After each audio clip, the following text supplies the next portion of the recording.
Welcome back to New Rockstars. I'm Erik Voss, and this is a breakdown of The Mandalorian Season 3, Episode 5, Chapter 21, The Pirate. From the Orbesh on Zeb's vest, to how those pilots' billiards game is a deep cut to A New Hope, sound effects reused from Return of the Jedi, and coming back to Zeb here, hidden details in his VFX design that make him look so good, let's break down this scene by scene for every last Star Wars Easter egg and subtle visual detail that you might have missed. And big thanks to Boxu for sponsoring this video, more on their tasty offerings later. We open on the pristine gates of Nevarro.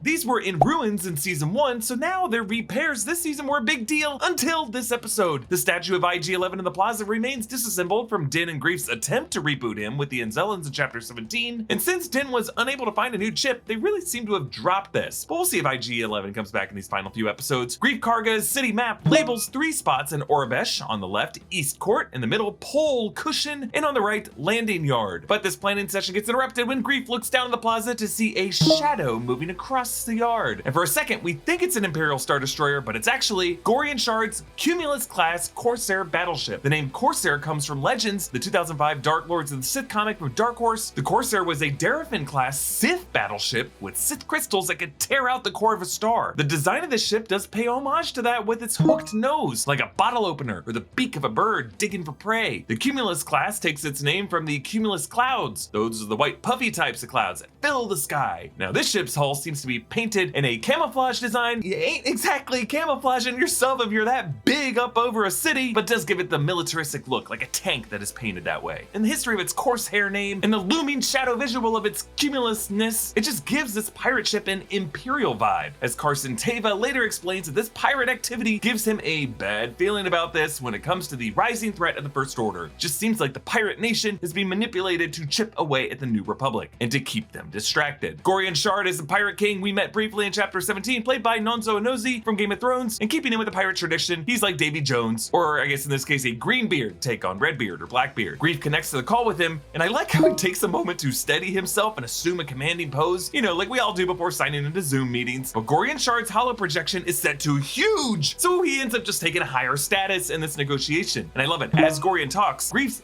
bust, which has been restored from Chapter 17, it's now in the background, and it starts outside of the frame of Gorian's holo projection, but moves closer and closer to his mouth, showing how Gorian is devouring Greef's interests here. Gorian scolds Greef about shooting his helmsman, and Greef says, "He shot first." It's a great nod to the famous Han and Greedo shootout in A New Hope, where Han shot first in the original version, but George Lucas changed it for the 1997 special edition so that Greedo shot first, leading to the who shot first, Han shot first debate among fans. Greef bluffs that he's under the protection of the New Republic, and Gorian just laughs that Nevarro is an independent system, which, to be fair, is independence that Greef told Mando that he wanted in Chapter 17 after they both talked shit about the New Republic. He's really reaping what he sowed. Gorian says, "This isn't Sabak, and you can't bluff your way out of this one, Karga," referring to the in-universe card game played by Han Solo in Lando Calrissian. Gorian rains cannon fire down on Nevarro like, oh say, Thrawn upon Lothal and Rebels, creating a lifelong enemy in Ezra Bridger. I think this is gonna come back up in the next few episodes as this series pivots to set up Ahsoka. After the initial bombardment, the gates of the city are already reduced back to rubble. The episode's title of The Pirate cuts to a tropical cove that looks like the kind of place a traditional pirate would plunder. But instead of a sea shanty sung by Barbossa, the closed captioning lists this music as psychedelic rock music playing, which is just incredible, and I love the vocalization here. It reminds me of the absolute jam that we heard as we soared into Niamos on Andor. Remember that? We see an X-Wing departing this cove as a Y-Wing lands in a landing yard alongside several other Y-Wings, but they look a bit more sparse and less equipped than when we saw them in Return of the Jedi. Remember Chapter 19? We learned that the New Republic is still in the process of decommissioning the Rebel Alliance fleet. Inside there are X-Wing and Y-Wing pilots in orange and in blue. Now the Blue Squadron was supposed to be decommissioned after the Battle of Scarif, but perhaps the New Republic era has brought them back. If you watch Rogue One closely, the Ghost was among that fleet in the Battle of Scarif. Zeb might have been there. That might be why Zeb is now part of this Blue Squadron. We see a few pilots playing a billiards game. This was from a removed scene from the 1977 Star Wars. This same game was played at the Toshi station. That was the same station that we visited in the pilot of the Book of Boba Fett. The teal drink they're drinking is Spotchka. That's the in-universe booze characters have been drinking in The Mandalorian, like in the bar in Mos Pelgo, and Fennec Shand and Boba Fett were drinking some when they took Jabba's throne from Bib Fortuna. Above the bar are various trophies of helmets and droid heads, like the opening chrome-faced intro sequence of every episode. You can see an Imperial probe droid. That's interesting. interesting. Also an Imperial mouse droid, an RA-7 protocol droid head. There's some brown stormtrooper helmets, a black Imperial pilot helmet, scout trooper helmets, and behind the bar, the drink kegs are the same prop design from the Mos Eisley Cantina in A New Hope that would later be repurposed as the prop of the IG assassin droid head. Sitting at the far end of the bar in the foreground, 3 big cameos, directors and producers of the series: Dave Filoni, who plays Trapper Wolf, Rick Famuyiwa, who plays Jib Dodger. Jib Dodger is probably a joke to like a jib on a set that Rick Famuyiwa might have been hit on the head with at some point. Jib Dodger. And then Deborah Chow, Sash Ketter. We saw these New Republic X-Wing pilots at the end of Chapter 6 in Season 1. And since then, Famuyiwa has now been promoted to executive producer alongside Dave Filoni and Jon Favreau. And yeah, Dave Filoni wears his iconic wide-brimmed hat, which I'm pretty sure is just glued to his head like Kevin Feige's ball cap is to his. And that Snivian bartender is played by Misty Rosas, who did the physical work of the Ugnaught Kuil in Season 1. We catch up with Captain Carson Teva, the great Paul Sun-Hyung Lee, who wears a sick pilot jacket with patches, including one with the Rebel insignia on the sleeve and an orange patch with the freaking Rancor. Is he part of the Rancor squadron? Awesome! There's also a blue and red patch that might refer to his home planet of Adelphi. Seriously, my birthday is next week on April 7th, and since I can't go to Star Wars Celebration, it's all the way in the UK. If anyone wants to get me one of these jackets, I wear XL and I want that. Joining him is Zeb from Rebels, voiced by Stephen Bloom as he is in the show. So Zeb, or Garazeb Aurelios, joined Harrison Dula, Kanan Jarrus, Ezra Bridger, Sabine Wren, and that little Chopper on the Ghost, and he will be the 4th character to show up in live action from the crew of the Ghost in the upcoming Ahsoka series, alongside Harrison Dula, Sabine Wren, and Ezra Bridger. And the fact that he shows up now in this New Republic pilot bar tells us that Hera will likely soon be introduced for this Ahsoka series. I did see the Ahsoka teaser at last year's Celebration, and we do see that Twi'lek head from behind. His flight vest is stamped with Aurebesh. That's hard to translate at first, but that's because it's upside down so that the pilot would be able to look down at his chest and read it. And it translates to pull to inflate. So our man Zeb is pulling a Marty McFly and wearing a life preserver in case his Y-Wing ever crash landed in the water. The VFX work on Zeb is just so good, and it's all in the details. Like, look closely at his face on this line. Request permission to intercede.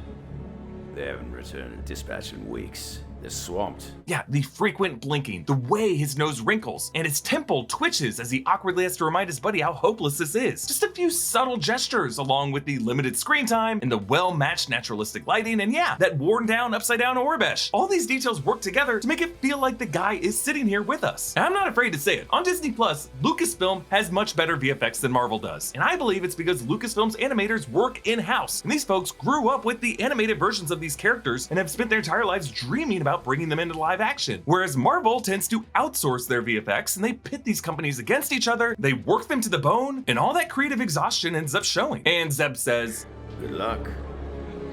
You're gonna need it." Using the same intonation as Han Solo to Lando in Return of the Jedi. "Good luck.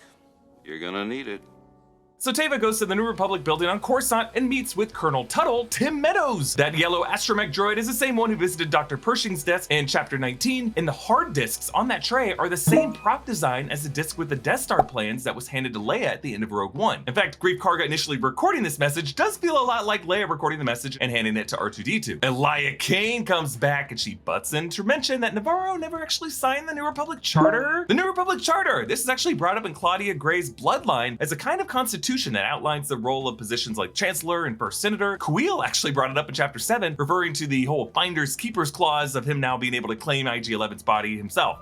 "And stated as my own in accordance with the Charter of the New Republic." Teva notices the Amnesty Program badge on Kane's uniform, which is an Aurebesh A, and this scene quotes New Rockstars. "These events could all be connected." I think that's a bit of a leap. Kane uses this as an example of why Nevarro should learn to sign the charter, and Teva says, by letting them suffer, and Kane smiles. Yeah, it's a performative gesture to show that she's not taking it personally, but also, she didn't really have to hide a smile because she loves watching people suffer. Like, notice how she says it often takes a new perspective before one can see the light, which totally feels like she's internally picturing Dr. Pershing seeing the colorful lights that she used to torture him. Teva says that she didn't see the light, she was captured, which is basically this show's version of... You're talking about your court-ordered community service? I don't need a judge to tell me to keep my community clean. But he did, right? Teva senses that this is all headed toward the First Order, saying there's something happening out there. All these events, it's not a coincidence. And before it becomes too big for the act, it'll be too late. Captain Teva tracks down the Mandalorian covert, saying one of them served with him in the rebellion and snitched. And it was R5-D4. Remember, Pelimoto reminded us in chapter 18 that R5 did serve the rebellion, which I had thought referred to that certain point of view story when R5 intentionally blew his motivator so that R2 could go with Luke, but I guess there was more history there. To fuel me through this process, I've been trying my best to focus on some interesting choices in my snacking game. And you can take your snacking on an international adventure with our friends at Boxu. Boxu is a monthly subscription service that delivers premium Japanese snacks and tea pairings straight from Japan to your door. Boxu partners with family-owned snack makers to make their original treats. Every monthly box is themed. This month's theme is Sakura season. Sakura is Japanese for cherry blossom, and the cherry blossom is an important cultural symbol in Japan, and their blooming is a huge event. So every year, people celebrate by gathering under the trees for flower viewings called hanami, and they have picnics together. It's wonderful. As you can see, the box is just packed with all sorts of limited edition cherry blossom themed snacks, and this booklet that comes with it tells you everything that's in the box, what part of Japan it came from. So this is a Sakura mochi from Nagano in Japan. I just love the texture of mochi. I love how squishy it is. Oh, that's really good. Oh, I love mochi so much. It's like I am eating a pillow that's hugging my teeth back. So if you want to have your own Sakura celebration and support new Rockstars here, click the link in the description and use the code Rockstars to get $15 off your order. Din hears Teva's request to help Grief, and he makes his case to the rest of the covert, carrying the armorer's hammer as a kind of talking stick. I love the way they repurpose it from a forging tool to a speaker's gavel. Din acknowledges that many of these guys once fought Grief in chapter 3 of the series, and Din declares, perhaps it is time for us to live in the light once again, a place where we are welcome so that our culture may flourish and our children may feel what it is to play in the sunlight. And I love how Grogu smiles at that because our boy just wants to play. But Din is subtly redefining what it means to be a Mandalorian, because some would say it's really their culture to be shielded from the sunlight by always having to wear their helmets. But I love how later in this episode, the armorer will see this light when Bo-Karan is framed in a beam of sunlight and is told to remove her helmet. And I like how Paz Vizsla doesn't just rise up to just signal to Din that he's on his side. He only speaks because he heard all those nervous murmurs, and he knows that Din needed him to win over anyone on the fence. By starting his speech with the antithesis, he smartly gets the attention of the detractors until he reframes his whole argument as reasons why to save Grief. Because we are Mandalorians. Rhetorically, this is the same tactic McConaughey's character uses in A Time to Kill, explaining why Samuel L. Jackson was justified in killing a Klansman who raped his daughter by telling the jury to imagine what happened to the girl with vivid detail, and then closes with, I want you to picture that little girl, and now imagine she's white. Now, I guess it's not as artful or as powerful of a speech here, but you get the idea. Paz says that Bo-Katan didn't give up on my son's life even when the rest of us did, signaling that even he gave up a bit on his son's survival prospects. As Bo-Katan shows them her comrade class fighter transport, she faces the shoulder that bears the Mythostar signet on that new armor piece of the armor just cast for her last episode, appealing to the thing that unites all of them instead of turning to show her Night Owl history that actually broke off from the Death Watch that these guys are derived from. They exit hyperspace and the planet of Nevarro zips in at them, a visual that will always look so rad to me. And we see how these drunken pirates have now overtaken Nevarro, a poor astromech droid just bumping into the rubble until he sparks, just offing himself because he hates it here. It really is like these pirates are drunkenly singing, yo, ho, yo, ho, a pirate's life for me, as they've overtaken Isla Tesoro. And you know, that ride seems like it's all fun and games, but we forget how those people's lives were ruined. Those pirates execute the mayor by drowning them in a well. They abuse the donkey. It's not okay. And here we see how that includes them retaking the school that Vane wanted to get drunk in before. You can see that same starboard that the protocol droid used in chapter 12 while Grogu was eating those blue cookies. Gorian Shard has a first mate with a striped shirt and red bandana who's clearly modeled to look like Smee from Peter Pan. Grief radios to Mando that they got him outnumbered 10-1, and Mando tricks one snub fighter to crash into another and says, I like those odds. A nod to Han Solo again. Sir, the possibility of successfully navigating an asteroid field is approximately 3,720 to 1. Never tell me the odds. Bo-Katan drops the first wave to clear the street, and the Anzelans say, everybody come and look! After those Kawaki monkey lizards got shot by the pirates earlier, now one points to the plaza to warn the Mandalorians, telling us that these things are far smarter than we realized, and just makes it kind of disturbing that Jawas were roasting them on spits in the pilot episode. Paz lays down some heavy repeating blaster fire, but they get bogged down by a Trandoshan pirate with a cannon in Grief's suite. Meanwhile, up above, Din's N1 sends a stump fighter into the Corsair, and Gorian Shard shouts, "Dang Ferric!" You know, the recurring Star Wars profanity. Think Ferric. The armorer gets into the suite and shows that forging hammers ain't just for taking turns to speak. She clubs them one by one and uses her tongs to pinch a Nikto's spinal column. Youch! It's like Old Man Marley taking out the wet bandits. Gorian refuses to retreat, saying he'll do it in a puffer pig's eye. Puffer pigs are creatures that sniff out minerals that we saw in Rebels. Din and Bo-Katan are able to bring down the Corsair. This is the same sound effect made by the Star Destroyer that crashes into the Death Star in Return of the Jedi.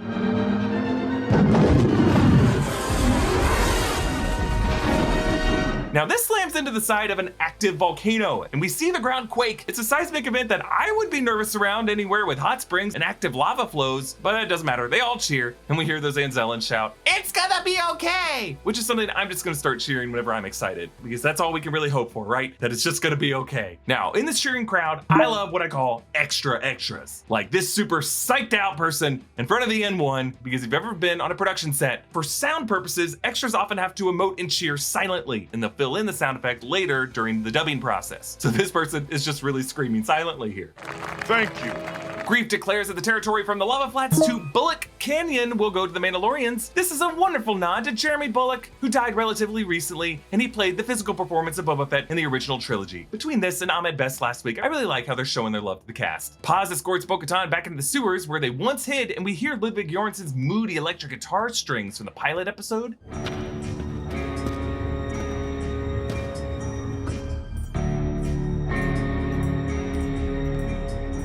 Bo-Katan and the armor recall the Great Forge of Mandalore. The armor says it was large and ornate, and the air rang with the music of 100 hammers. To her, hammering is music, as in Chapter 17, the strikes of the hammer were synced with Joseph Shirley's drum music. Their armor compares the Great Forge to this simple one. Now, both serve the same purpose. She's coming to terms with the fact that the ornate ceremonial trappings of the Mandalorian's past are not the way for the future of the Mandalorian people, and that open-minded tolerance will attract greater numbers. That is why she tells Bo to remove her helmet, not to trap her, but to allow her to be a Mandalorian in her own way, trusting that the mythosaur presenting itself to her was a more valid sign and portent. The armorer says, "I was taught that the mythosaur existed only in legends, and yet you saw it. It is a sign that the next age is upon us." Yes, the phrase "only in legends," another double meaning, as much of what we know about the mythosaur really comes from legends or expanded universe literature. The armorer joins a helmetless Bo-Katan, saying that she walks in both worlds and can bring all tribes together. Paz Vizsla turns to Din Djarin uncertain, as the two of them previously dueled over this question of over being an apostate. So when the armorer pledges to retake Mandalore, I don't think it's a false plot to set up Bo-Katan to fail again. The drum music swells with pride. It casts her at the end of a redemption arc. But my question to you is, does this redemption feel earned to you as a viewer? Isn't it a bit odd for the armorer to take Bo-Katan at her word when it comes to seeing the mythosaur? And wasn't it Din and Paz who really gave better speeches here and did more to win this battle? Like, don't get me wrong, I really like Bo-Katan. I think she could be a great leader. It just feels like the armorer is weirdly rushed and eager to embrace her. Like she automatically baptized her. She breaks the helmet rules for her. In fact, I'm now half wondering if the armorer might secretly be Bo-Katan's sister Satine, who somehow survived. Somehow Satine returned. I know, it's crazy. It's my batshit reach theory. In fact, I hope it's wrong. If this ends up being the case, I'll be kind of mad. Carson Teva ends this episode coming upon the Ghost Ship, a New Republic Lambda-class shuttle. Its hull breached. Lieutenant Reed, who he radios with, is, as before, played by Max Lloyd-Jones, who is a stand-in double for the DH Luke Skywalker in Chapter 16. The Astromech probe scans the shuttle with an eerie planar beam that looks exactly like the light in James Cameron's Aliens when Ripley is found in cryosleep. Now remember, Grief Karga told us in Chapter 17 that Moff Gideon was escorted personally by Cara Dune, who he said then went off to join another division. But I guess it is possible that one of the corpses in the shuttle could be Cara Dune, and that, like Poochie, Cara Dune died on the way back to her home planet. He notices a chunk of Beskar alloy in the wall. He assumes Mandalorians did this. Now, despite the fact that there are other Mandalorian tribes out there, some may be more vengeful, I just don't think Mandalorians did this, because Mandalorians would have just killed Gideon instead of extracting him and kidnapping him, and I don't think any Mandalorian would leave any Beskar behind. Mandalorians just aren't that sloppy when it comes to their Beskar. So I think this was whoever bombed Bo-Katan's home. Someone framing the Mandalorians, someone actively hostile to the Mandalorians. Perhaps Thrawn, who might be trying to frame or trying to aggravate Sabine Wren, who is a Mandalorian from Cronest. Next episode's supposed to be a big one. I think we're gonna see Thrawn in it, and I believe Grand Admiral Thrawn could prove to be the ultimate pirate of this episode's title. Hey, a reminder to subscribe to our new channel, The Deep Dive, and support us by grabbing some merch at nerdriot.shop. You can follow me on Instagram and Twitter at EA Voss, follow New Rockstars, and subscribe to New Rockstars for more analysis of everything you love. Thanks for watching. Bye.